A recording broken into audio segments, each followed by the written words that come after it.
সকালে ঘুম থেকে উঠেই আমার সঙ্গে যে এত বড় একটা বাজে ঘটনা ঘটে যাবে আমি তো ভাবতেও পারিনি। এই যে জামগুলো দেখছো, এই জামগুলো হচ্ছে পিসিবাড়ি থেকে কাল বাবা এনেছে। বাবাকে আমি বলেছিলাম যে আমি মাখা খাবো, আমার জন্য পিসিবাড়ি থেকে কিছু জাম নিয়ে আসবে, তো তার জন্য এনেছিল। কিন্তু সকালে উঠে দেখি জামগুলো পুরো নষ্ট হয়ে গেছে, এখানে একটা জামও ভালো ছিল না। তো জামগুলো নিয়ে কি আর করবো, জামগুলোকে ফেলে দিলাম। আর এখন একটু এক গ্লাস ছাতু খেয়ে নিচ্ছি, কারণ আমাকে এখন আবার টিউশন পড়াতে যেতে হবে। ছাতু খেয়ে আমি তাড়াতাড়ি করে রেডি হয়ে নিলাম, কিন্তু আমি টিউশন পড়াতে গিয়ে তো আমি পুরো অবাক হয়ে গেছি। কারণ যেই বাড়িতে আমি টিউশন পড়াতে যাই সেই বাড়ির কাছে যে এত জাম, আমি তো সেটা জানতামই না। মনটা পুরোই খুশি হয়ে গেল।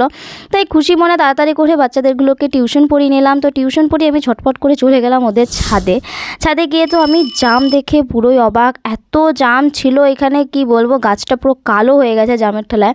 তো তারপর করে আমি কতগুলো জাম পেড়ে নিলাম। আর এখন যে লগাটা দেখছো, এই লগাটা মানে আমার থেকেও ভারী ছিল। লগাটা তো আমি তুলতেই পারছিলাম না, কিন্তু উপরের জামগুলো খুবই সুন্দর ছিল, বড় বড় ছিল।